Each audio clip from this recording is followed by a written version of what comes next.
and Teddy back on Sports Bit. Betting Insight today. Play of the day coming up. The deep dive. College football recap now. We'll start with bad beats. Central Florida plus 12.5 against South Florida.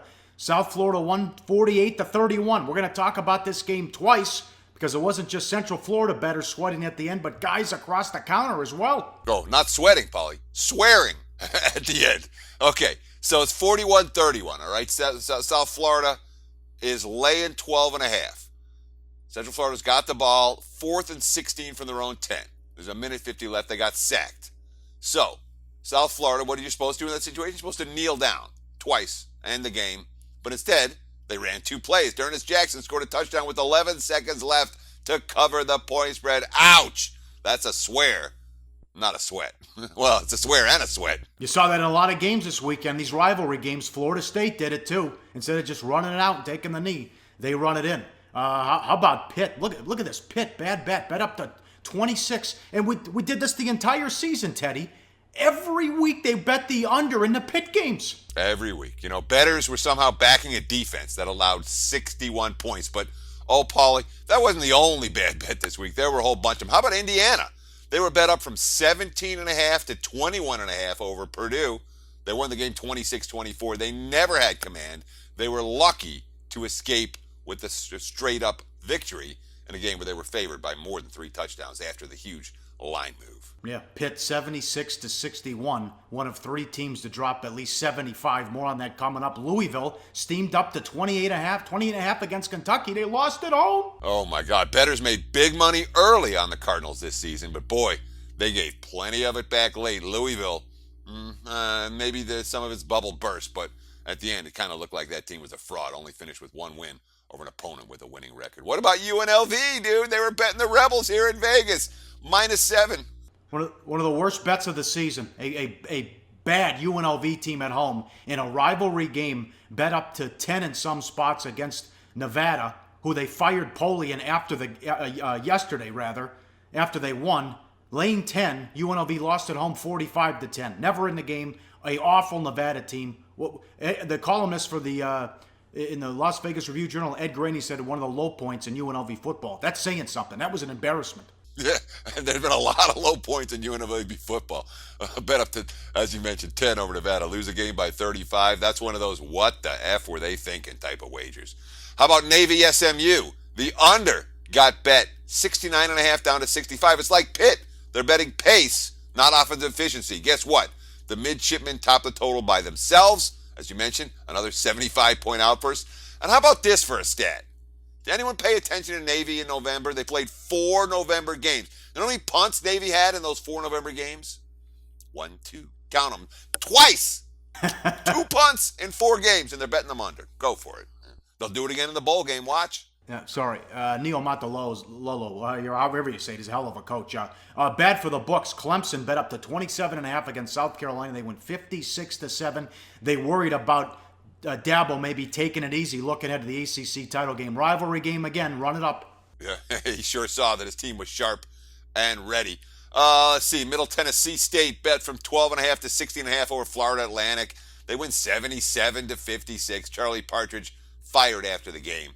Easy to see why FAU's looking for a new coach next year. It's always Alabama money from the public on a Saturday. They beat Auburn by 18. And how about this day? You mentioned the number on Navy. Alabama defense, 0. They didn't allow a touchdown in the month of November. Oh, my God. Yeah, that's pretty impressive. Oh, let's talk about South Florida and Central Florida again. Remember, South Florida got bet from 9.5 up to 12.5 over UCF. They win the game by 17. And thanks to that late TD, cover the number. Bad for the house. The first real battle for local recruiting turf between Willie Taggart and Scott Frost. Frost found out how much ground he has to make up in that war. How about Butch Jones? Huh? How about that bet under 10 wins with Tennessee? Oh, my God. Tennessee. Vandy was +10, bet down to +7. They score 45 points on Tennessee. They couldn't stop a nosebleed the last month of the season. Champions of life, right? Oh, what a bad season for Tennessee. That SEC is horrible. The last 3 games, the Vols defense allowed 118 points and 1,886 yards. Despite playing Vandy, Missouri, and Kentucky, arguably 3 of the SEC's weakest teams. And then, of course, there was a big one, Pauly. Let's talk Michigan, Ohio State. bad for the books. Not a bad bet, not a bad beat, not a bad bet. This was bad for the house. Yep, and heavy money on the Wolverines. Backers had the right side. He had to sweat out the fourth down touchdown in the first overtime. Horrible beat if you had the under with the shenanigans there. It was an epic game, and I have Harbaugh's back. Now, you're getting a lot of tweet. It was a bad call. Barrett's helmet got to the 15, not the ball. They blew that. They only called 2 penalties on Ohio State. Nevertheless, people tweeting at you, you're honest. You're like, you went to Michigan, but still, you've bet against them before. I could care less. That's the beauty of it. People think I'm like this rah-rah Michigan guy. Yes, I'm a Michigan alumni. I graduated from the University of Michigan, but I do not give a shit, especially when they cover. You know, I bet against them in the national championship game a couple years ago in hoops versus Louisville. I bet against them in the non-national championship game when they beat Ryan Leaf and got a share of the title in the year they would have been 14-point dogs to Nebraska. I'm not a fan. I'm a bettor. Plus, Michigan, they screwed me on my financial aid my senior year, and their self-imposed sanctions took down the banners from the Fab 5 era. That was a team I loved. That was when I was a fan. Not anymore. Congrats to Ohio State for extending that long winning streak against the Wolverines, even though Michigan got the money. Some poor decisions in that game.